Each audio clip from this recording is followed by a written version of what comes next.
And it is 11:06-ish here on the East Coast. Welcome into Smack Talk on the Sportskeeda Wrestling Facebook page and the Wrestle Binge brought to you by Sportskeeda YouTube channel. Thank you guys so much.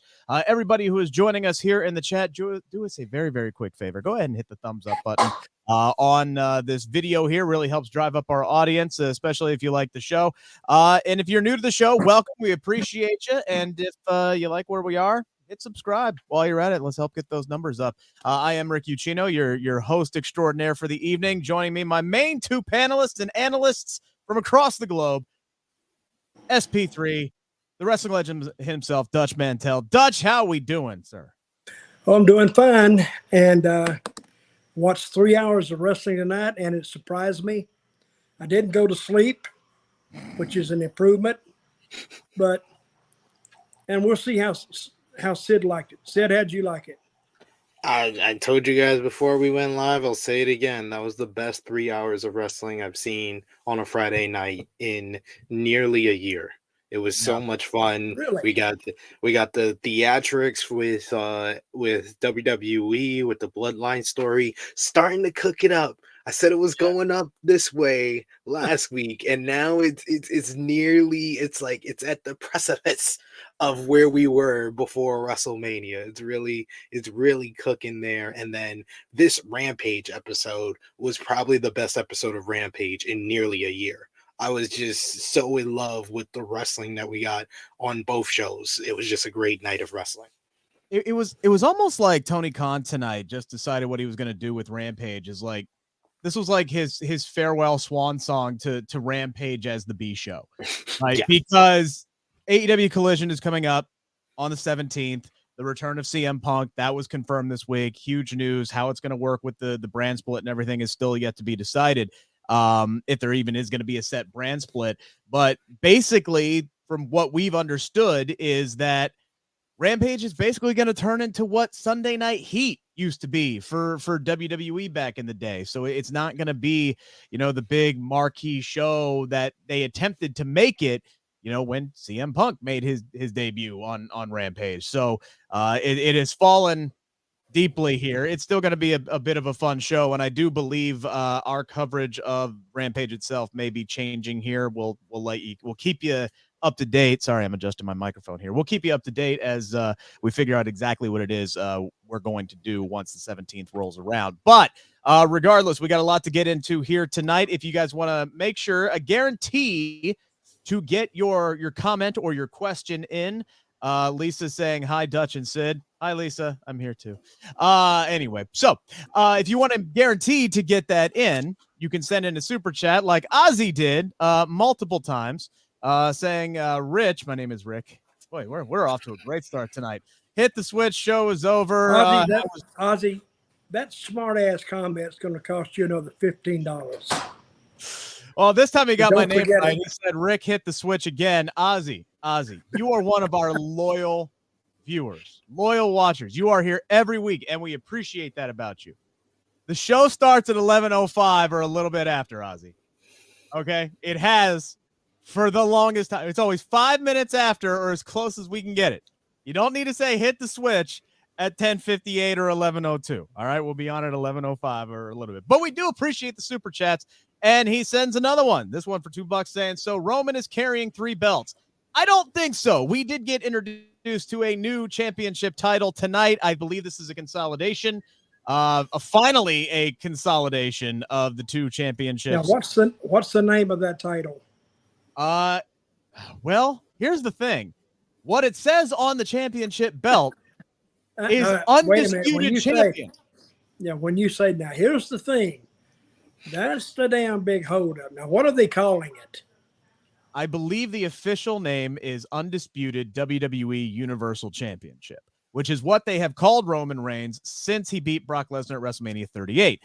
The interesting thing here that I think they made a mistake on is plastered on that belt is the word undisputed, when in fact you have now a second world champion on Monday Night Raw, thus making Roman Reigns' titles, by the very definition, disputed.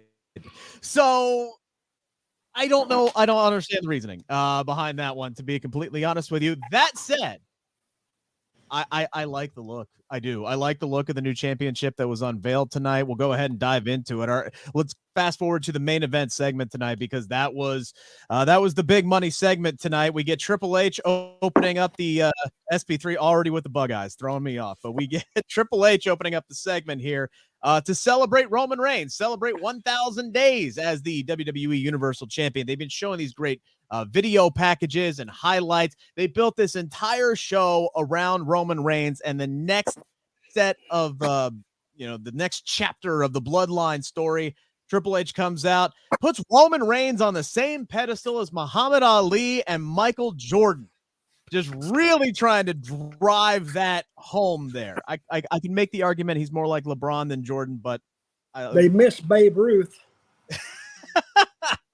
Right? Missed him. But new belt alert, big bold. You saw it sitting right there. Triple H unveils it. It is exactly the same design as the WWE and the Universal Championship belts were. It is just bright gold. I think it's a simple change, SP3. You look like you got something on your mind about that. I think it's a simple change. I think it looks better than the black. I think it looks a hell of a lot better than the blue. Anybody who is expecting some major changes here should not have been, because this is WWE's biggest marketing tool. Every NFL team, every NBA team, every Major League Baseball team, when they win a World Series, they're parading through their city. Guess what they're holding up? A big-ass WWE Championship belt. They were not going to make any major changes to this. They love that big WWE logo in the middle. They just made it gold. I kind of like the pop of the color a little bit. I don't mind the subtle changes. And instead now, Ozzy, not 3 belts. I believe it's going to be 1 moving forward. Your guys' thoughts? Go ahead, Dutch. What are we talking about? The belts? The belt. Okay, let me ask you, what are they going to do with the other 2? Like I said, they're going away. I feel like they're going away. This was him getting a new championship belt to commemorate the 1,000 days, and I think he'll be carrying 1 moving forward. Okay. Well, they had the big ceremony. Of course, that's not the whole intent of this whole segment. But Triple H being there, it gave some prestige to it. And he marked him down with Hank Aaron and all. Not Hank Aaron. Who's the other baseball player he said? No. I don't think he said a baseball player. I think he just said Muhammad Ali and Michael Jordan. That's Muhammad Ali and Michael Jordan. Yeah, that's what I was going to say. Hey, Michael Jordan is a baseball he put him player. in some rarefied air. Yeah. And then he gave it to him, and that was accomplished. But the show was, if you could watch this whole show, you can actually boil it down to that last segment, because that's what everybody watched it for. That's what I watched it for. And they did a great, great job with that last segment. And they advanced the story without hurting anyone. So that tension is still there. Solo picked a side, and they give you that, well, he may not go with Roman, because when he went to the side with his brothers, and that's believable. So you said, well, he may stay over there. Now what are they going to do? And then we saw how it ended up. Yeah. So Roman leaves with heat. Solo leaves with more heat. And the Usos, now they're the favorite sons now. Very, very, very good segment. Paul Heyman had very little to say, because there was nothing for him to say anyway. I mean, if he said anything, it wouldn't have helped it. But I applaud WWE on taking it slow, by the numbers, adding just a little bit of the story. And good job. Great job. Yeah, Sid? Paul Heyman sold everything tonight with his facial expressions. When Triple H unveiled that new championship belt and handed it to Roman Reigns, he had the look of a father who just watched his son get his high school diploma. That's the look that Paul Heyman had on his face tonight. But Sid, before we dive into the story, your thoughts on the new championship title belt? It looked like they deep fried the WWE Championship. So, yeah, I don't have anything really good to say about the title. It's going to take me some time to get used to. I used to the World Heavyweight Championship, and now I like that design a lot more than I like the big logo on the WWE title and Universal Championship. And I did find it weird that they didn't like give those belts to Triple H, so it's like a swap. Like you're taking the one to consolidate the two. So I wouldn't be surprised if Roman is standing up here with 3 titles. I really wouldn't. I really wouldn't. I really Ozzy asked the same question. Now let's not forget, though. Let us not forget. Triple H hauled ass out of the ring the second the Usos music hit. But So, usually how it's always worked is you do like this. You take the one title and you give him the other 2 titles. So I wouldn't be surprised if Paul Heyman is still walking around with those 2 titles while Roman now has his one title to carry around. I would not be surprised at all. And it makes Roman feel like he has a 3rd championship, so he doesn't have to care about Seth Rollins' consolation prize. So I'm totally fine with either way.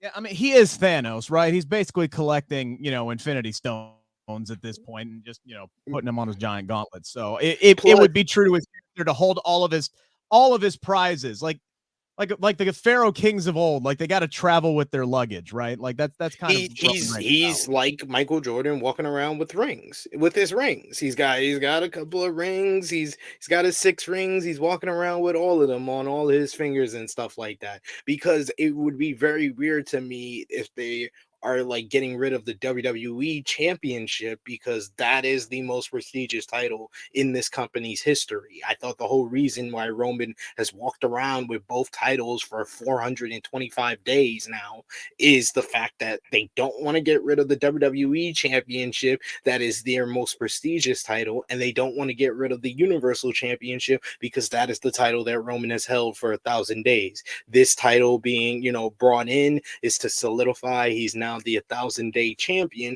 but I wouldn't be surprised if we're still walking around with the other 2 titles, is that Paul Heyman is now, that's his job, to hold 2 of the 3 belts that Roman now owns. But talking about the angle, I thought it was perfectly done. It was built up very well, especially the beginning of the night. I tweeted about it on Twitter about Paul Heyman's narrated video talking about all the days, as you see the days add up and you see him passing each and every one of these legends and former champions and Hall of Famers and all the big title defenses, whether it be at WrestleMania 37 against Bryan and Edge or WrestleMania 38 against Brock Lesnar, the defense against Edge at Money in the Bank, the defense against Cena at SummerSlam, the big matchup with Cody Rhodes at this year's WrestleMania. I thought that was so well done because it felt epic and it built you up for the night from the very start of the show. And then Heyman backstage with Solo Sikoa talking about, we got to make sure the Usos are not going to be here. The little segment with Pierce where Pierce is like, okay, all of the Usos travel has been canceled. They were all trying to like build it up, build that the anticipation for the show, and that's why they saved like the final 30 minutes for this segment. And I thought everyone played their roles perfectly. You had Roman kind of annoyed that the Usos came out. You had Jimmy Uso with his chest pumping up, like, yeah, I did it. Yeah, I super kicked you because I did it because I'm a good brother. I did it because that's what a brother do. He stands up for his other brothers. That's my brother. I did it for him. He's my brother. No matter he's like, he may be your enforcer, but he's my brother. And I love Solo saying, I acknowledge you, Tribal Chief, but those are my brothers, and standing by them, even though that initially told me, I was like, oh, Solo's about to turn. Yeah. But I love Roman being so confident, trying to give the mic to Solo, and then Solo having that little moment that got the fans behind him, which made the moment later with him delivering the spike that more impactful. And then Jey Uso, who is the loyal soldier, but he's also the abused family member. He's been so abused that he's trying to protect his abuser in Roman Reigns, not wanting him and Jimmy to split apart, trying to keep the family together, convincing Jimmy to kind of talk to Roman and say, yeah, we're the ones, we're brothers, you're my brother too, let's be brothers, let's do this, let's run this place like we always have. And then Roman being the manipulator and hugging him and then saying no. That was the Godfather moment. Like, I knew it was you and you broke my heart, right? That's the It was, Godfather. it was a callback to Hell in a Cell 2020, where he did the cold crying in the middle of the ring, like, I don't know what I've become. I don't know what I've become. Which he fooled Jimmy then. He fooled him again here, where he said no, and then that led to Solo delivering the spike. And Roman has not touched really Jimmy. He's not gone physical on Jimmy after Jimmy delivered those super kicks. So you save that. You save Jimmy battling with Roman, and we still don't know where Jey Uso lies. And I thought the cherry on top of this whole segment was Paul Heyman when they get to the top of the entranceway, asking Roman. He was like, "What about Jimmy?" And I mean, what about Jay? And Roman replying, "Jay's gonna do what he always does.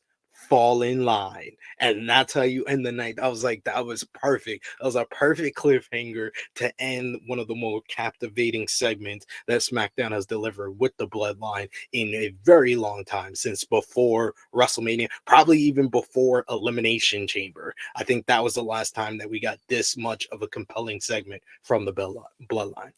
See, when you do segments like this, your brain is running. And you said, oh, now what's coming? What's this? What's that? That's a great angle when you have the fans doing the thinking for the bookers, for the writers. And at that point, and if the writers, I'm sure they're smart, but they're watching everything they say, every reaction from the crowd. If they get them up, set them down, they take all that in because that's for their future. But this segment here was very, very well done, well produced, effective, and they're still on their path. Yeah, they didn't lose a step. The thing I love the most is, like, Roman didn't even give Jay a chance. He didn't even give Jimmy a chance to talk when he gets into the ring. Like, he literally just immediately he wanted Jay to fall in line.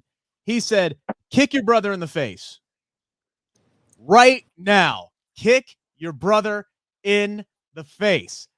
Don't make me ask you it." Demanding Jay right off the bat to just take out Jimmy right then and there. That was a test. Jay failed, but Roman has the confidence that Jay, like you said, SP3, like we heard him all say, will fall in line because he always has done it eventually.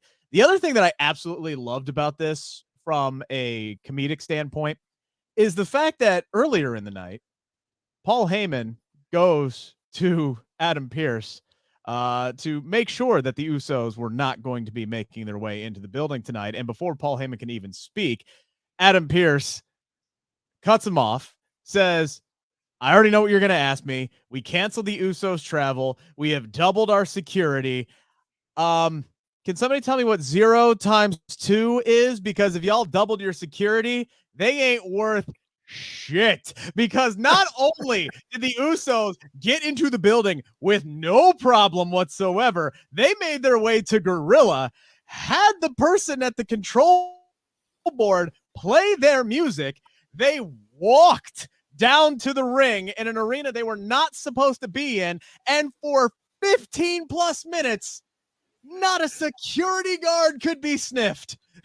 They just said, screw it, we're done, not even gonna try. I found that absolutely hilarious. That there's just this lore. Okay, there's two things. One, if you doubled your security, they're getting in the building anyway, and never go to the NXT parking lot. Those are the two things in WWE that if they bring it up, you know shit's gonna go down. I thought that was absolutely hilarious. Anyways, You're not supposed to go back and go over those little details like that. They just run past them. They've always done that. But it's okay because the segment made up for it. Yeah, I know. I'm just saying. I just thought it was absolutely hilarious. A lot of people in the chat are confused. I think we're all still a little confused over what exactly the new championship is going to mean. Jonathan Golden says, "Get rid of the Universal title." I think ultimately that's the plan, right? But SP3 brought it up earlier. Roman's 1,000 and now 6-day reign only exists because of the Universal Championship and that title's lineage. So you can't phase out the Universal title until Roman eventually drops it. then you could call the title whatever you want. You could call it the Undisputed WWE Championship if you wanted to. You could drop Universal title. That's what I ultimately thought they would do, is they'd consolidate the belts down after Roman lost them. But now they've given him the big shiny new gold one. He probably ain't going to be dropping that for a long time. Lisa had a question. Oh, where did it go, Lisa? I'm sorry. Well, darn it. I should have tagged this. Anyway, interesting question here. Lisa says, does this mean Seth Rollins' belt is beneath Roman Reigns? I think that is. I think, personally, it all comes down to perception. Obviously, we know where SP3 stands on this.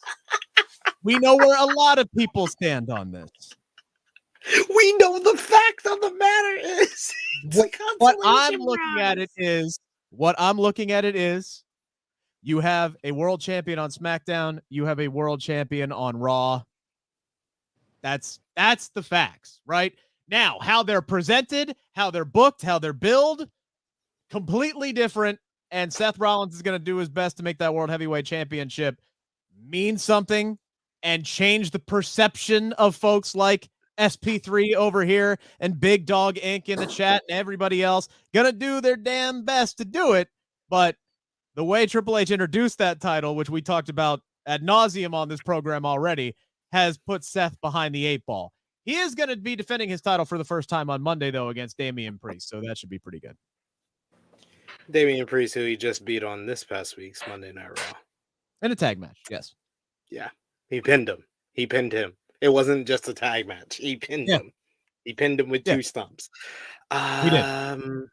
Yeah. I'm not laughing at your question exactly, Lisa. I'm laughing at the idea that was a serious question. That's what I was laughing at. No offense to you, but I don't think that's even a question. It's definitely beneath Roman Reigns' title. Roman has the Raw title. Roman has the SmackDown title. It's now he has a 3rd title, and Seth Rollins has a consolation prize for everyone on Raw who can't get a shot. He has that crappy Raw title. Yes. He has that thing. That thing. Yeah, that other belt thing. But they did make it look, Seth's title look less. I'm probably not meaning to, but that's the way it came off to me. And they're not even keeping the lineage from the old World Heavyweight Championship. They started a whole new which doesn't make any sense. Which doesn't make any sense. And now and Frantic World's asking, are they keeping the WWE title history? Who knows? Who knows? Hey, because if you go on this stuff up. If you go on WWE's website, right? Because I think about 3 weeks ago, they finally changed the layout on the Superstars page where they have the champions out. 3 weeks ago, until 3 weeks ago, they had 2 pictures of Roman and 2 pictures of Sami and KO as double tag team champions and double world champion. Then they consolidated them down to 1. And it just says Roman Reigns is the WWE Universal Champion. But if you click on it, it has 2 belts with 2 separate lineages. So who knows? Everything's a mess right now. Is this a new title? Is it just going to be the WWE title? I don't think the actual answers to any of these questions that we're going to know definitively until Roman Reigns drops the belt. I think once Roman Reigns drops the belt and all of a sudden that Universal title lineage doesn't mean as much, we'll figure some stuff out. Don't worry, guys. You just have to watch until WrestleMania 40 for that. Maybe. Maybe. 100% maybe on that. Somebody also asked in the chat, and I do apologize, I lost it. Somebody asked, any update on them swapping the women's belts now that Bianca dropped it? No. Hell, don't give them any ideas. They'll be doing that. So the second that Bianca Belair dropped the title at Night of Champions over the weekend, they should have just had Asuka go backstage, not say anything to Rhea Ripley, hand her one title, take the other, and be done with it. They should have just swapped it, not made it a big deal, and called it a day, because Bianca dropping the title eliminates the biggest hurdle that they had with that. Bianca was your longest reigning. So Andy Wilson, thank you. That was Andy who asked that question. Bianca Belair had the longest reigning modern women's title run in WWE history, right? Like behind only a very few women, the longest reign in 2 decades. You couldn't end that on a title swap. So they did they did something that wasn't expected. They had her lose the belt to Asuka. Cool, problem solved. She ain't gonna drop her belt and her reign in a stupid manner now. She lost it. It's over. It's done. You could have swapped it with Rhea right then. And we heard nothing. Nothing as far as Rhea's concerned. And it's not like she's got a new challenger set up. Asuka, as we saw tonight, it looks like she's going to be defending the title against Bianca again at some point, but there's no reason, Dutch, left over why they can't swap these belts now. You have the SmackDown Women's Champion on Raw, the Raw Women's Champion on SmackDown, and it makes no sense unless we will be getting our 3rd and 4th new championship world title belts sometime here in the next month or so, unless they are waiting to rebrand the titles. What? I think it's too much. Totally too much. One thing with wrestling fans, and I think Sid and Rick, you'll agree, don't make them think too much. Because just lay it out for them and say, this is going to happen or this is going to happen, and let's go from there. To me, I think they've confused the issue and added to more confusion with all these belts changing and this, that, and the other.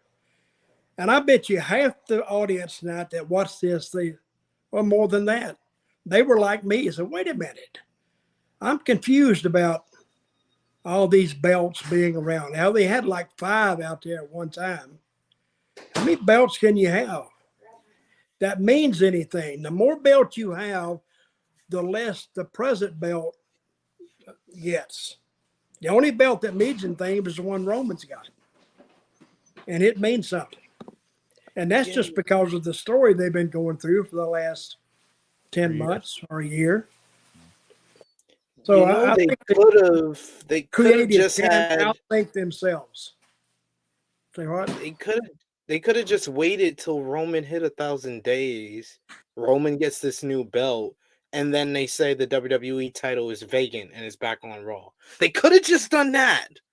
Like this is why tonight I was just confused on when the report came out that they were going to introduce a new title. I was like, then why did they introduce the World Heavyweight Championship a few weeks before? You were just going to give Roman a new title that represents the 2 titles. And if you still want to keep the lineage of the WWE title and there's no confusion, you could have just said he has the undisputed WWE Universal Championship. Here's a new title. And now the WWE Championship is vacant and it's going back to Monday Night Raw. They could have just done that. That's a lot simpler than this whole convoluted BS that this whole thing has been. I would argue, key word there, I would argue that World Heavyweight Championship has a soft spot for Triple H. He wants to put that in there, get rid of the Universal title. But then the World Heavyweight Championship should have the old lineage of the former World Heavyweight Championship. So now we're going to have 2 titles by the same name with separate lineages. Oh, and also, by the way, they count the WCW World Heavyweight Championship, which was Big Gold version 1.0, as a separate lineage. So we have the same title 3 times. Makes no sense. It makes absolutely no sense. So to answer all of your questions, we don't know. We are just as confused as you are. Hey, when they showed the list of all the guys who've held the belts for so long, was Jack Briscoe, did I see his name there or no? I don't think they were counting the NWA World Heavyweight Championship. They were only counting people that have held the world title in WWF, WWE, WWF. Well, I'm going to go back and look it up because they had a lot of names there. They had a bunch. Because they didn't have... Did anybody see Jack Briscoe? I'm talking to the audience now. I don't remember. I didn't see Jack Briscoe. I only saw people that have held the world title in WWE. All right. Okay. Got another super chat here from Starks 3000. Thank you so much. If you guys want to make sure your comment gets in tonight, send us a super chat. We greatly appreciate it. SmackDown was great tonight. Nice to see LA Knight, get a big dub tonight. That was the match I was looking forward to the most. So let's talk about that because Money in the Bank obviously is going to have some world title ramifications, possibly. LA Knight has climbed the mountain. Yeah. They started him out with maximum male models. I predicted dead on arrival, which it was. Then they brought him back and beat him and beat him and beat him and beat him. And then, hell, he's one of the most over guys they got there right now. So if they just do a good little, serious little angle with him, he's there. He's there already. Because I think people want to like him, even as a heel. Yep. They want to like him. I think later on we'll see him be turning babyface at a good time, and he'll take off. Because he has surprised me how over he is right now. Yeah, Roland Curtis with the super chat saying they showed Terry Funk's NWA championship reign. So something that he noticed earlier today. So thank you for that. Yeah, look, man. People have been begging and clamoring for this long rumored LA Knight push. And you even heard Michael Cole kind of sell it on commentary tonight. The fact that he has missed all 3 of the last major pay-per-views, and the last major pay-per-view he was on was the Mountain Dew Pitch Black match against Bray Wyatt in the Royal Rumble. And we all know what an unmitigated disaster that turned out to be because it got massively cut for time and LA Knight got barely any offense in whatsoever. Yet, as you said, Dutch, this guy gets the biggest reactions. Much of this opening contest tonight against Montez Ford, who is an over babyface in his own right, by the way. There were LA Knight chants throughout it. There were times where Montez Ford was getting booed a little bit, and to his credit, he showed a bit of frustration by that reaction. And, you know, these two guys went all out to get into this match. We saw Knight bust out a moonsault. Missed it. That led to the Attitude Era special by Tez. He did the crotch chop and then the rock bottom. Got a near fall on that, and then we get the controversial ending. Kind of looked like LA Knight's shoulders were down for 3 seconds. Ref stops the count though. He rolls through. Still does the heel move by grabbing the rope, so it kind of protects Tez a little bit. Rolls up Tez, grabs the rope for leverage. He gets the 3 count. He gets the win. He goes on to Money in the Bank. So still acting heelish, but Dutch, to your point. And there was an article or a report that came out today that right now, LA Knight is one of the leading candidates to win the Money in the Bank briefcase on SmackDown. I mean, you got to flip him babyface if he's going to go up against Roman at some point or try to cash in on Roman Reigns down the line. If that's what you're going to do, you got to turn that switch sooner rather than later. Well, you don't have to switch him because he would already be a babyface going up against Roman immediately. I think the crowd would overwhelmingly go for LA Knight and just see what he can do. I don't think you have to physically turn him at this point. If he showed up against Roman Reigns, he'd automatically be a babyface. That takes care of the problem. He's already turned. Unless, of course, he goes after Seth Rollins' SP3, because I guess that still is an option. We don't really know yet, but traditionally it has been, you win the Money in the Bank briefcase, you can challenge any title. And as we heard Gunther allude to this past Monday, he wants Riddle to win Money in the Bank and try to cash in on him for the Intercontinental Championship. So I guess literally you can use it on anything now. I guess that's canon after what we saw with Austin Theory last year. So there's a chance LA Knight can cash in on Austin Theory. Oh, yes. that would be fantastic, guys. That would be great. But not LA Knight. That would be a waste.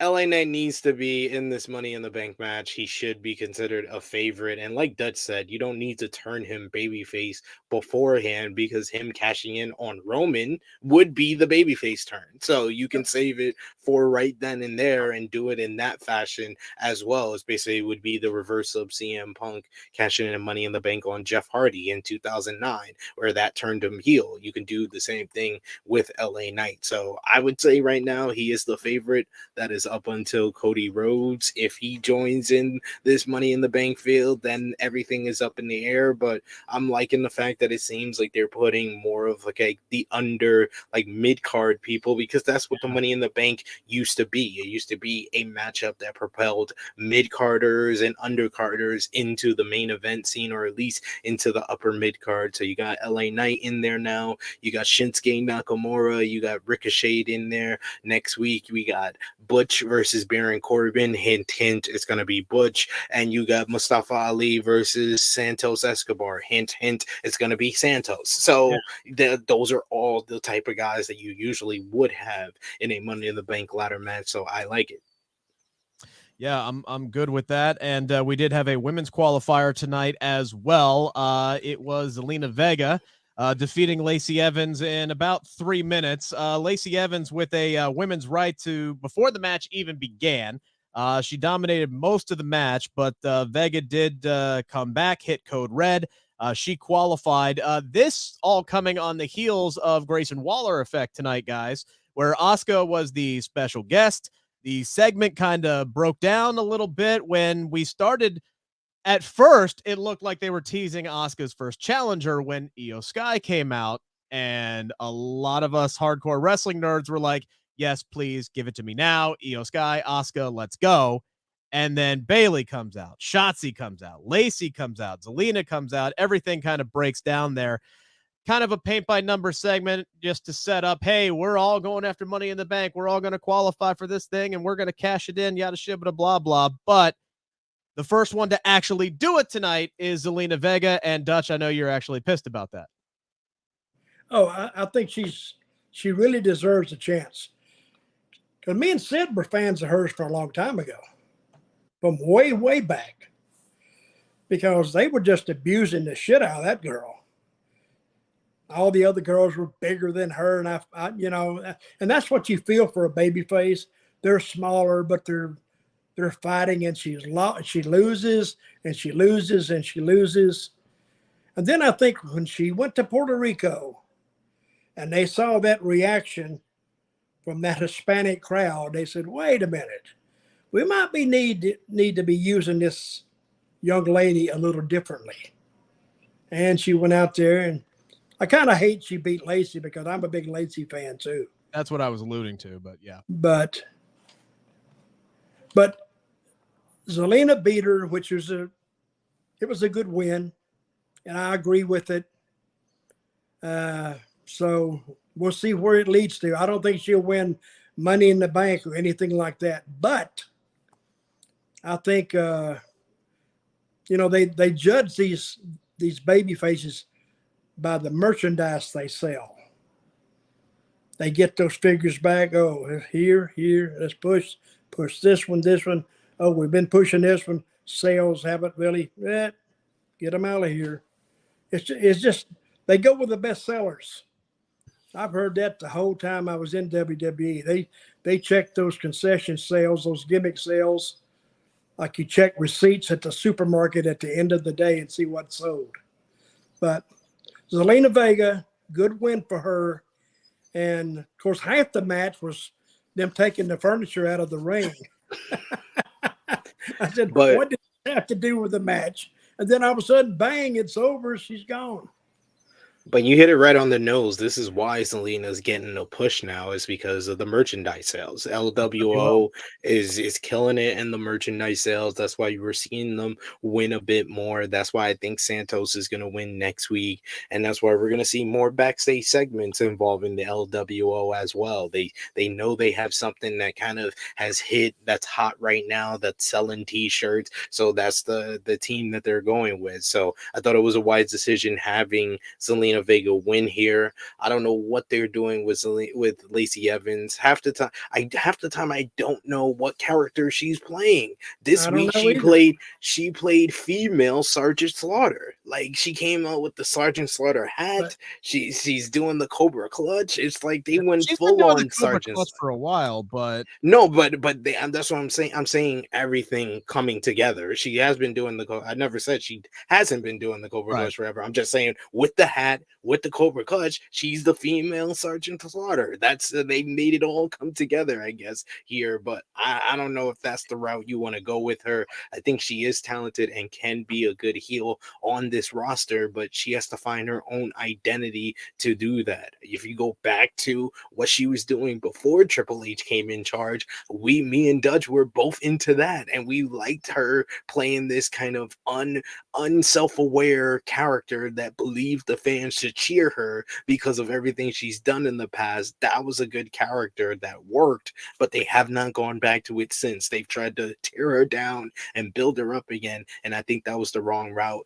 I was liking the segment early on with Grayson Waller and Asuka being interrupted by Io Sky, not because they were teasing Io Sky going off to Asuka, because they mentioned Money in the Bank and then Io Sky came out. So I knew she was more saying she's going to win Money in the Bank and go after Asuka. I like the fact that Bayley came out after her and tried to explain what Io was saying and kind of doing more teasing of this, where I think that the women's Money in the Bank story is going to be centered around Bayley and Io, where Io's gonna cost Bayley and win the Money in the Bank. I think Io Sky should be the favorite for the women's Money in the Bank ladder match. Yeah, I like how they seem to be setting up the field, right? Because they got Zelina in there, but if everything goes the way we think it should, from what we saw on Raw and what we saw on SmackDown, they're going to continue two storylines here. They're going to continue the split between Io and Bayley, and they're going to use Money in the Bank with Becky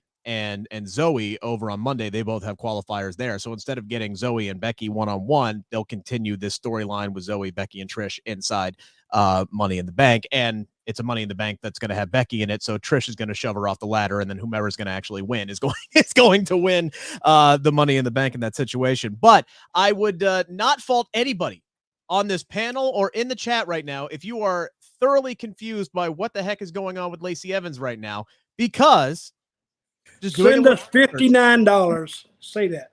If you're thoroughly confused, send us $59. All right. All 92 people in the chat. Dutch wants $59 from all of you. Just looking at some research here, quick Google search. This was Lacey's second televised singles match since the Royal Rumble. Yeah. They have not used her. She has not been on television. They have not used her in backstage segments. They have not used her to cut a promo. Nothing. Like even when she was first debuted on the main roster and she was just walking to the ring and back once a week, she was doing more than what she has been doing the last couple of days. And I agree with you guys. When you have an entire roster of women's wrestlers right now, albeit very talented, who are still new to the main roster and aren't getting big reactions, you need to utilize somebody who gets big reactions. Lacey Evans, even tonight, she shows up and the crowd boos the hell out of her because they don't like her. They love to hate this woman. You can use that. There is money in heat. Heat helps your baby faces get over. Sooner or later, they will stop booing and cheering against Lacey, and they will start cheering for the people she's fighting, because there is a difference. I don't know why they don't utilize her. It doesn't make any sense. Dutch, I think there's so much more that they could be using with her. And I don't care how many people in the chat say she sucks, she's boring, I hate her. That's the freaking point. Use her. She's not boring. To me, she'd be easy to book, because she's doing half the work before she gets there. Because when she goes out there, and I thought she did the greatest thing when she told, I did all this for you people, and then you come out here and you boo me. See, she's putting the heat on the people, not another opponent, not another wrestler. She's putting the heat on the people, and that's the easiest type of heat to get. And she did it well. But like I've said 1,000 times, this is just a week of the year. They got 51 more weeks this year to do something with that girl. I think they gotta strike while the iron is hot, though, Dutch. Because I agree with what David's saying here in the chat. He says they're making Lacey a no-show, like with Dana Brooke on Raw, like what Rick said. Dana Brooke used to get that type of reaction where the fans just hated her, and then they just stopped using her for a few weeks, then a few more weeks, then they put her in the 24/7 thing, and then the fans stopped caring. Now, when Danny Brooke comes out, it's absolute silence, and I think we are on that path with Lacey Evans. There's so much time that you have before the fans stop caring, and I think they are going down the path of making them not care at all about Lacey Evans. Well, only thing that will prove either one of us right is time. Yep. But I will agree with you. Those no-shows, people, they'll forget about you. Wholeheartedly. All right. Like when Rick left that time, those several times he left us, people stopped caring about Rick. And we was agreeing with him, Rick. Dutch. We stopped caring for you. Dutch, and we're your brother. Don't blow smoke on me. No one's ever cared about me on this show. Don't blow smoke up my ass. All right, we cared about you, Rick. Oh, we defended you more times on this show. That's true. You have 100%. All right, we had two other matches on this show tonight, guys. A fun trios match to open up. Austin Theory, Pretty Deadly versus the Brawling Brutes. Big pop for Sheamus in this opening contest. They were cheering for him to get in, chanting for him to get in. Loved it when he got there. I loved the teamwork of the Brutes tonight. Not only did they hit a triple white noise, but they hit the triple 10 beats of the Baldrum tonight. And then Pretty Deadly pulls off a little, I guess, homage to Twin Magic here a little bit, because they look similar from the neck down. So Dude Bro hides his head under the ring apron. He's not the legal competitor. They end up hitting spilt milk on Ridge Holland, and then they tag in Austin Theory to get the win. This was a fun matchup. Guys, I just don't know how I like the pairing of Theory with Pretty Deadly. This seems like an oil and water type situation. I don't know if they mix well yet. Anybody else kind of getting that vibe, or how you guys feeling about Theory and Pretty Deadly together? I didn't much like it, but they wanted a 6-man trio match, as people call it now. Yep. And it fit in. What concerns me is you got Austin Theory and then you got Grayson Waller. They're almost similar to each other. Same size, kind of talk the same way. Then you throw Pretty Deadly in there. Not the same, but still, they're close to each other. It's almost, you got 4 guys with almost not identical gimmicks, but gimmicks that are close to each other. So I don't know. I don't much like that. But it's not up to me. It's up to them to figure it out. I'll leave that to their creative. I just think with Austin Theory, this is just a failed project for Triple H. I think Triple H was he had good intentions with trying to kind of revive Theory, tearing him down to build him back up after, Vince saw him as like a future star in the company. He got rid of the cell phone gimmick, had the failed Money in the Bank cash in, then he, becomes this more serious character than now. Austin Theory, he wins the US championship, and he's had the US title since last November, but it just feels like it's just there. It's just there. They did the scene. Yeah, they did the Cena feud. It's like it's a failed case of the title trying to make the guy instead of the guy making the title, and it's just very obvious week after week. And this just seems like another attempt to try to get some heat on him and giving him 2 heaters in Pretty Deadly, but they're just still trying to get themselves over. I don't think that's the right way to do this. Let them get over as the duo, as a tag team, before you pair them up with Austin Theory and give Theory, this is supposed to be a new fresh page for Theory being on a new show, but it just seems like the old Theory that we got on Monday Night Raw, and then he's just here on SmackDown doing the same thing he was doing before. But hey, I don't know if this feud was even booked right, because they rushed into the whole Sheamus title match last week, and then this week they seemed like they rushed into this 6-man tag when you could have gave us like Sheamus versus Kit Wilson. Like, spread it out a little bit, slow it down a little bit. You gave us the 2 matches that we would want from this program already in 2 weeks. So now I'm pretty much like, okay, you can move on. Everybody can move on now, but you should get more out of this than what you have. I mean, unless you're gonna do something like you're gonna like you want Butch to challenge for the United States Championship, if that's the end game, which I wouldn't be mad at that. But the guy who's most over in that group still is Sheamus at this point, and he's as hot as he's ever been as a babyface. The other match that we had, by the way, real quick before I move on. SP3, agree or no? It kind of feels like Cena's promo has come to fruition when it comes to that was a self-fulfilling prophecy by John Cena, and the fact that Cena he doubled down on it in recent interviews, saying that he told him that in person and then said it in front of the fan. You should have never said it in front of the fan. If I'm Theory and you said that to me, John Cena, I would be like, okay, I'm gonna take your advice. But let's not say that in front of the fans, though, because I don't think I could recover from that. And as we see, what did Cena say?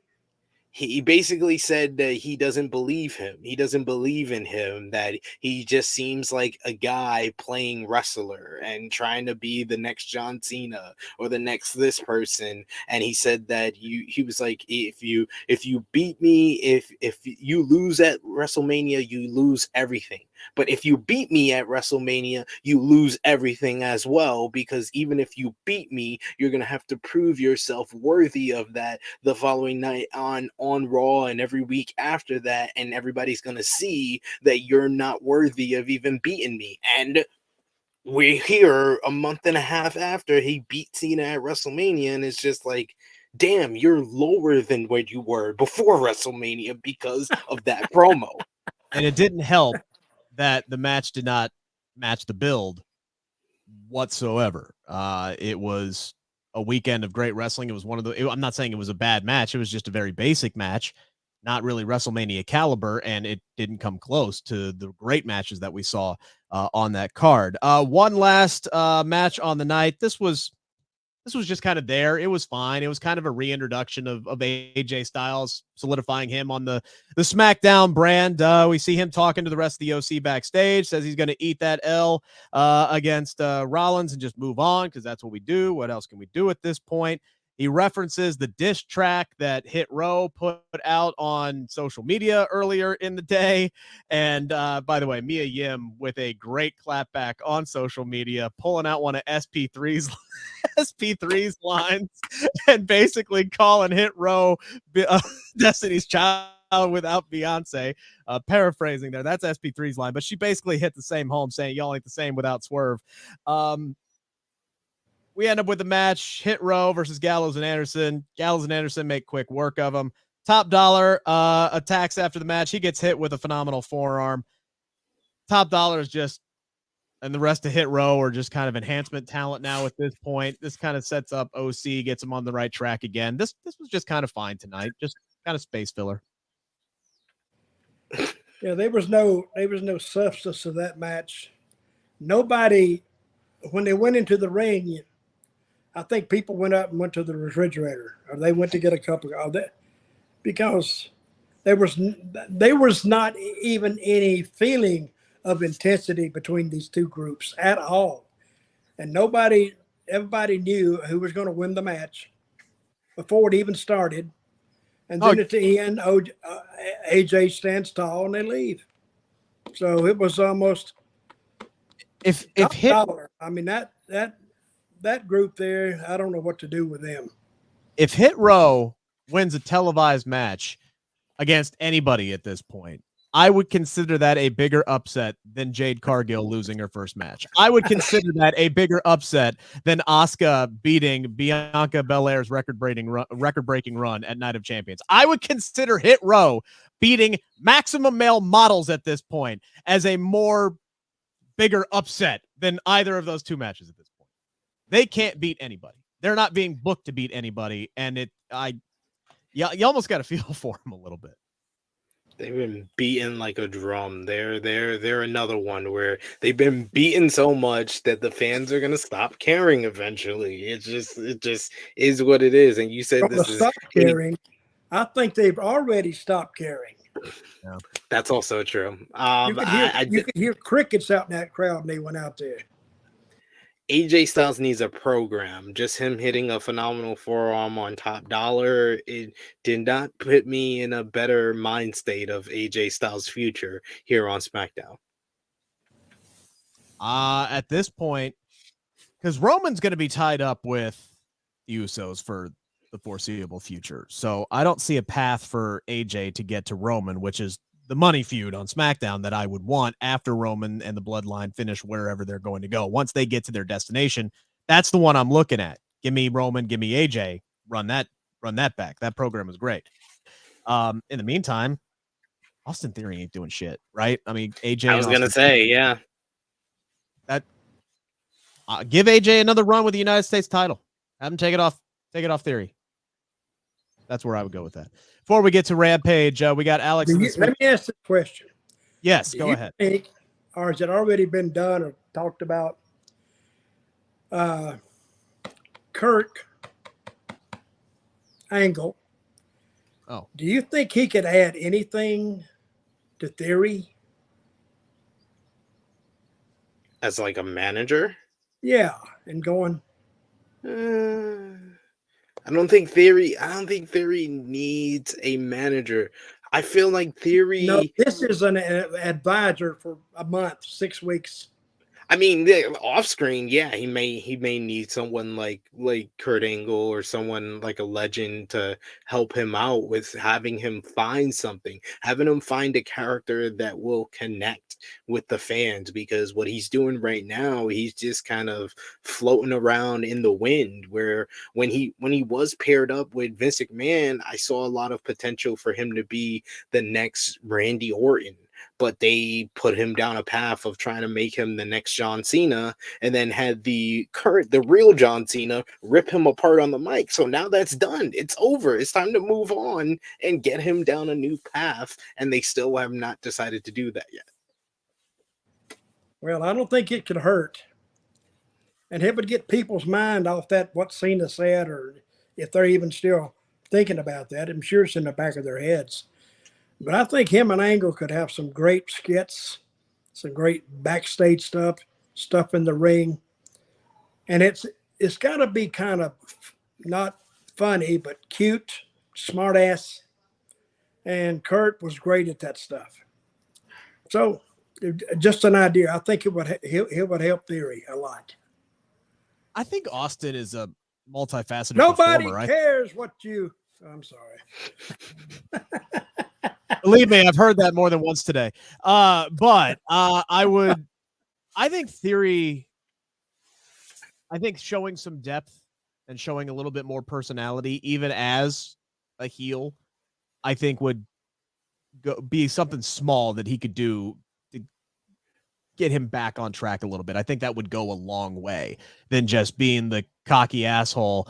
I'm the greatest. We're gonna be celebrating 1,000 days as the United States champion, as 4,000 days as the United States champion. This reign's never gonna end. Yeah, because you don't defend the damn thing.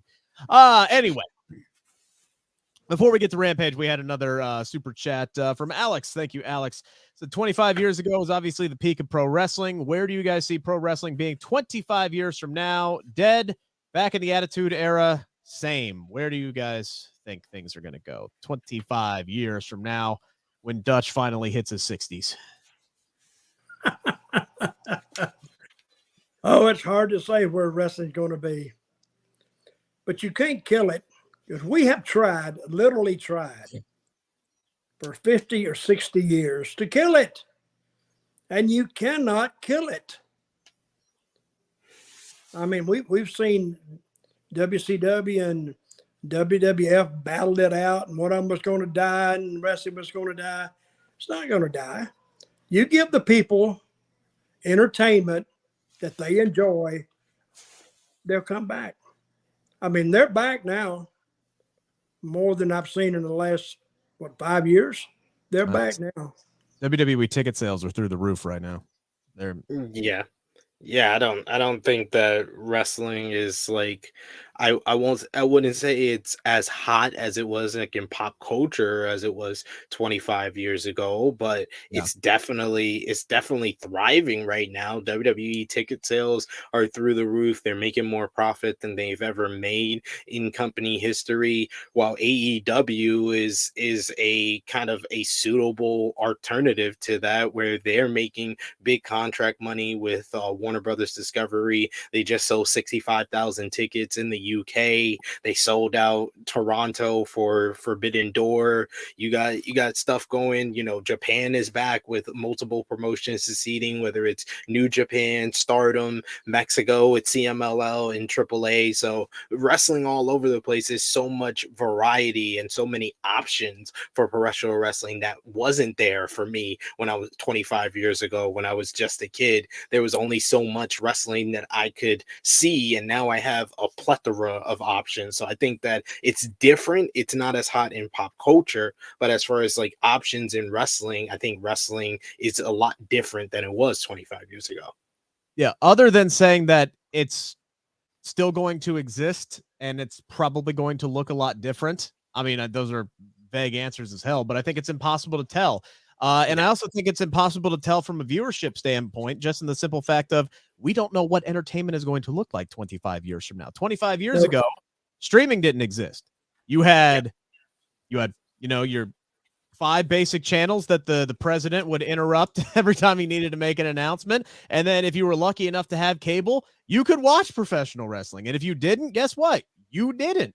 Now it's something completely different. And that's why wrestling's as hot as it is, but the audiences are the ratings aren't theirs because you have so many more options, which is why I would say, yes, wrestling is going to exist because it just seems like there's more and more content that needs to be filled. And wrestling is something that can obviously fill a lot of content. So who knows what things are going to look like 25 years from now. Roland Curtis, another super chat. Do you guys still think that Roman's absences are not hurting the product? Honestly, it's refreshing to see Roman on SmackDown 2 weeks in a row, and Roman's going to be around for the summer. WWE already announced he's going to be at house shows. They're plugging everything, every event that he's going to be at. It looks like he's going to be at most SmackDowns between now and SummerSlam before he takes nights off. Look, I think Roman is a special attraction. I think the shows are obviously better when he is there. There's no argument to be made about that. But I will say if Roman is not there, let's just say Roman wasn't there tonight. There's probably 25 minutes on this show that you could have given to other talent to let them kind of showcase what they could do. So it does kind of create more opportunities in that sense. If all you're going to do is have Roman stand there, do his entrance and take up 15 minutes, not really do anything. No, I don't think it hurts the product, but obviously the shows are better when he's there. Thoughts, guys? Absolutely. Because they spent 3.5 years on the guy and he plays his role well and he's over and he has an air of intrigue about him. He doesn't speak fast, loud, tries to be cute. And I think he's got people believe him. I mean, when you can listen to him, when he pushed one of the Usos, Jimmy, I think, did he push him first on Saudi Arabia show? Oh, yeah. Pancaked him right in the face. Everybody got up. People got up in the States. They got up. Now what's happening? That's how much intrigue he has and anticipation. And now that they broke this seal, looks like it's falling apart. But is it falling apart? So That's what wrestling fans do. They think about it, then it doesn't happen, and you say, damn, I didn't even see that coming. But as long as it makes sense, you can get by with it. That is an interesting question. The end of the road, the end game for whatever this current storyline is between the Usos, Solo, and Roman. Do they all finish on the same page and the bloodline is still together, or do you guys think this is a full collapse that we're witnessing? As of right now, what's your gut feeling on that? I think we're seeing a slow collapse. Marshall, what do you say, Sid?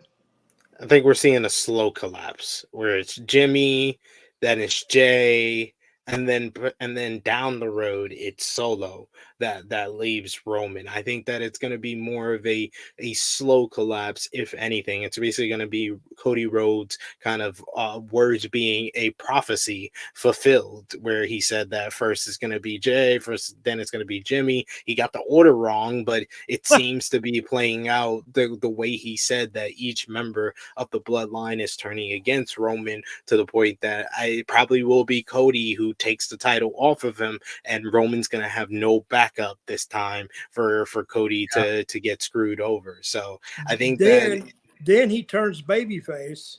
Somebody beats the living crap out of him to where, see, Roman has no friends, and the only ones that come to help him are the Usos, because as much as they hate him, he's still a relative, still family. He's family. And I've been saying it from the beginning. It's Solo. Solo's gonna be the one who beats the crap out of Roman, because Solo is growing into that monster heel that can be the one who beats the crap out of Roman. But I agree, it's basically very similar to what happened with the Elite. They broke up the whole Elite to put them back together because the fans were gonna eat that up, and they've been eating it up since Hangman reunited with Kenny Omega and the Young Bucks. And I think it's the same thing with the bloodline, where you split him from the Usos to eventually it's the Usos that come to his rescue and got his side because he's their family, and you put them back together and you have a babyface run for the bloodline potentially down the road. See, Rick, that's how you book stuff. Sit and talk about it. So learn something. Copy. All right. Sid, repeat it. I'll take notes. All right. Benjamin, how do you guys build to Lashley versus Roman? Kind of forgot Lashley was on SmackDown because we haven't seen him for a hot minute, haven't we? at this point, he doesn't even fit in. He doesn't. He's so far removed from that bloodline story that he doesn't even enter into the picture. I don't think. I mean, I think it could be something as simple as, if let's just say Lashley's going to be off TV for a while. I think it could be something as very simple, albeit paint by numbers. Roman wins at SummerSlam. He beats Jay, beats Jimmy, whoever his opponents are, and he walks out on that Friday and says, there's nobody left. I've conquered them all. You hit Lashley's music, you have a stare down, and you're off. Lashley returns and he's coming after Roman in the championship. I think it could be something as simple as that. All right, guys, we do appreciate all the comments we're getting tonight. Thank you guys so much for those and your questions. Let's quickly recap what was a very, very fun episode of Rampage tonight, opening up with one of these matches that you just watch the entire time with your jaw on the desk. Vikingo retains the AAA Mega Championship over Dralistico and Commander tonight. There were so many spots in this match. I couldn't keep notes. Like, I couldn't take notes because I had a hard time keeping up with what was going on. These guys were moving so fast. I believe it was Commander who just completely tightrope walked the top rope, jumped and did a flip onto people. Vikingo off the middle rope. How many spins was that? It was some astronomical 630 through a table. Just like, my God, the things that Vikingo can do, SP3, defy physics. I've never seen somebody pull off that in a world where everybody is doing athletic maneuvers now. He has found a way to take it to the next level. Yeah, This is like a calling card. Putting Vikingo on your show for Tony Khan is a calling card for just fans in general who are gonna say, "Wow, I didn't see that." That's the type of he's the type of wrestler that can attract those fans that don't regularly watch wrestling, but they be like, "Whoa, I've never seen anything like this before. I've watched wrestling, but I've never seen anyone do a springboard 630. I've never seen anyone do a Phoenix splash from outside the ring to inside the ring. I've never seen someone do an implosion Hurricane Rana, except for Dutch Mantell. Dutch Mantell can do a hell of an imploding I did it one time Rana. in front of a crowd of like 75 people. I didn't care. It just came over me to do it. Well, you trained Vikingo, didn't you? You trained him, didn't you? I did train him. Did they say something that about one of those participants in that first match on Rampage being 45 years old?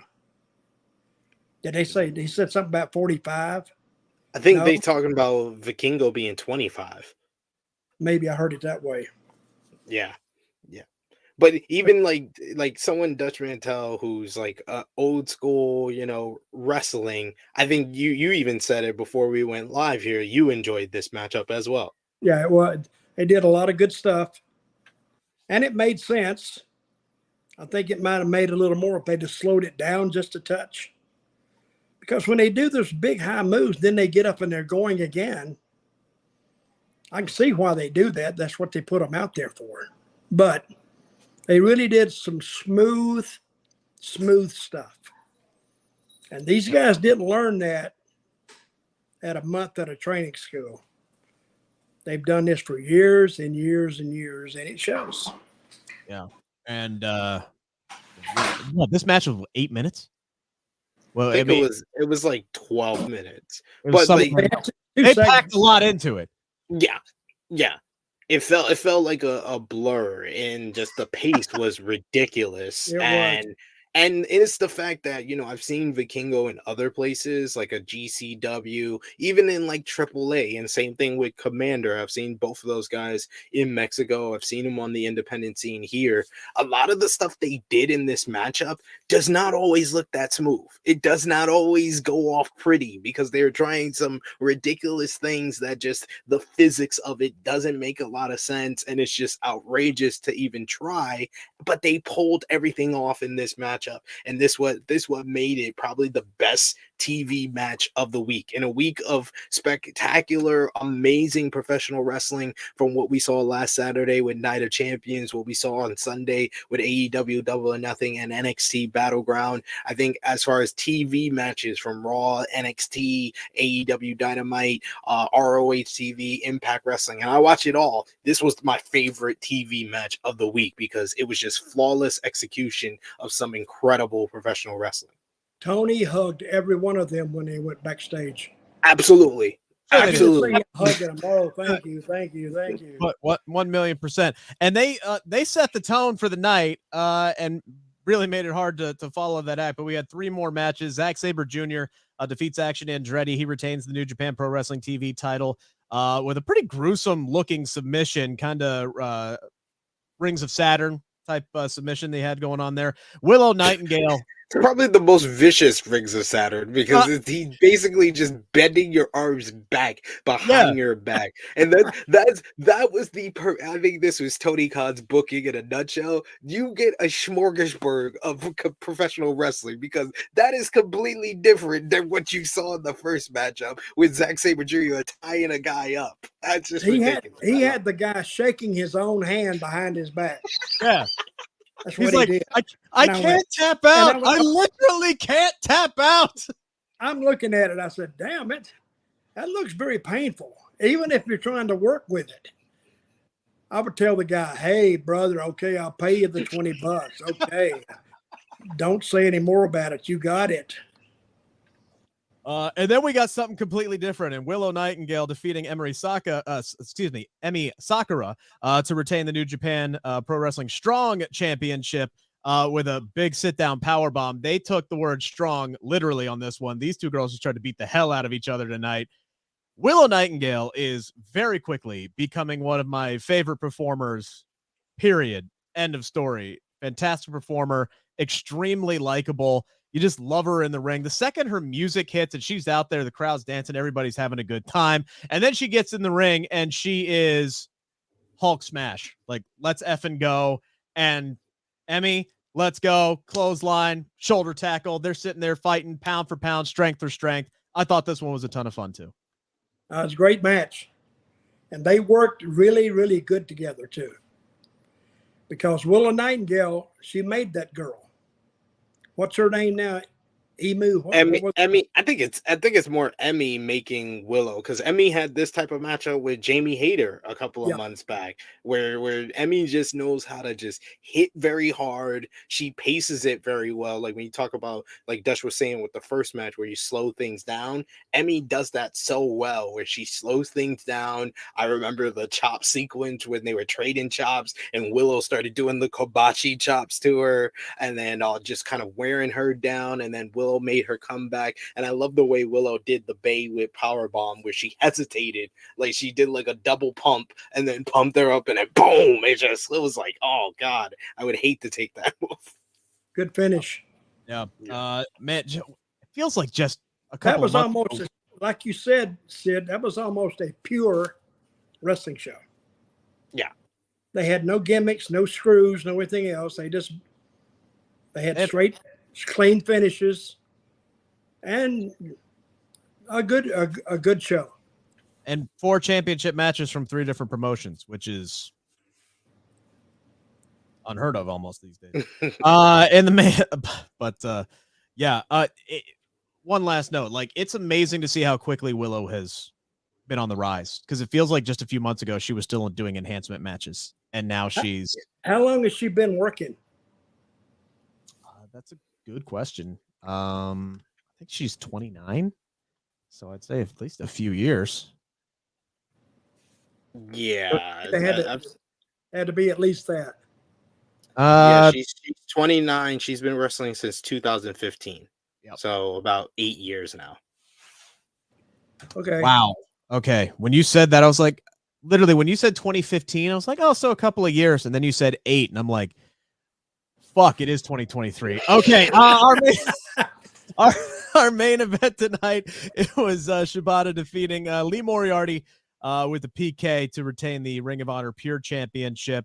And then we get Daniel Garcia coming down for the confrontation to close the show. I thought this was another good one. I think this was a great story. Tonight, it kind of reminded me of like an NFL coach blowing through his timeouts because his team isn't on the same page. Yeah, Lee Moriarty here just like, damn it, rope break. Damn it, rope break. Like, crap. The last one where he did it by accident. He basically did it by accident. I know. It's like the coach having to burn his 3rd timeout. Like, no, it's like the equivalent of a coach calling a timeout for a play that you already called timeout for, and you lose. He was Chris Webber in the NCAA championship. That's basically what he was. Ultimately, he ends up losing this match, but and not even by submission. He just got knocked. He got Chris Tucker. He got knocked the fuck out. He got choked out, and then he got kicked in the freaking chest. This was just a fun show, capped off by a good main event. Dutch, what'd you think? You talking to me? I saw every match. I saw every match on Rampage except the last one. Somehow I always miss the last one because I gotta set this. I gotta figure out my own configuration every time, and it still doesn't work half the time. But the show I saw tonight on Rampage is probably, I'll agree with Sid, probably one of the best rampages I've seen since they started. Yeah. And the final question: Is Aubrey Edwards going to wrestle Karen Jarrett in a match? Are we getting that? Is this going down? It seems like we're getting Karen Jarrett and Jeff Jarrett versus Mark Briscoe and Aubrey Edwards. Aubrey Edwards. Well, I kind of give Jeff this idea to begin with. I think they rushed it. I think they should have that Aubrey Edwards just be hurt a couple of weeks. Then go back into it. Keep playing that back. But we'll see. Sometimes if it's early, it still works. like I kind of because you're not really supposed to pay attention so much to the referees themselves. So I kind of forgot that Aubrey really kind of has been like all up in that group's business for weeks now. I realized that when she hit it, when Karen hit her with the guitar, I was like, oh, okay, this would be strange. But then I thought about all those matches where Jared would do the yes, I won. I won, and it was always Aubrey who reversed the decision or didn't count the 3 for him because he was cheating. And I was like, oh, this makes sense with Karen hitting her with the guitar, but I didn't think it would lead to an actual match. But it seems like we're gonna get one. Oh yeah, if anybody can do this, Jeff can do it. Yeah, he'll get him in the room and you say, hey, and he will, isolate everybody's weaknesses, accent their positives. But I think Aubrey, look at her. She looks like a heel and acts like a heel, and you want to go and slap her yourself sometimes. She's a firecracker, man. She's a firecracker. I love her. I think she's great, and she's an athlete too, man. I think she'd be fine. I think she'd be good. You could there's some things you could do there for sure. There are a lot of smoke and mirrors, but I think they could get the job done. I think it'd be highly entertaining, and I bet you Aubrey gets the 3 count too if they actually had that. We need training vignettes with her at the chicken farm with Mark. Oh, that's what they need, exactly, because she's not supposed to be a wrestler. Yeah, right. And let the chicken farm training do it all there, and she don't want to do it. No, you got to do it, and put a picture of Karen on the wall, and it'd be good. Yes. Yep. All right, SP3, what you got going on True Heel Heat this week? Check out the True Heel Heat flagship podcast tomorrow, 11:05 a.m. Eastern time. It'll be myself, the True Draw Josh, and special guest Mike from Indeed over on Fightful Overbooked. We'll be talking about this week in wrestling. Be asking the question if the Bloodline storyline is back and better than ever. We're going to be talking about CM Punk returning for AEW Collision and wanting to go against the Bang Bang Gang. We'll see. We'll talk all about that. True Heel Heat tomorrow, 11:05 a.m. Eastern time. Dutch, what you got going on? I want to know how much money did we take in tonight? It was a record, wasn't it? It was a lot. We got 8. We got 8 super chats. Yeah, I thought it was pretty good. Yeah. Thank you, folks. I'll take credit for that. But now, if anybody wants to talk to me, Dirty Dutch Mantell with 2 L's at gmail.com, and go to my website, dirtydutchmantell.com. There's a bunch of stories I put on there. You can do that. You can follow me on Twitter, Dirty D Mantell, and you can follow me on Instagram, Dirty Dutch Mantell. No, hell, I don't know. Just look for Dirty D. Just Google search Dirty D Mantell. You'll put a lot of ideas out there, and one of them will pop up. Guys, make sure to follow me on Twitter at Rick Uchhebhaja. That's where you're going to find all of my stuff, including a new WWE interview. My first one-on-one in a while. Sit down. That's going to be coming out either late next week or early the week after. Can't name names yet. I don't like doing that until it's in the can. But just follow me on Twitter. You'll get all the latest updates at Rick Uchhebhaja as you see it on the screen. Thank you guys so much. Enjoy the rest of your weekend, and we will be back next Friday night at 11:05. Take care, everybody.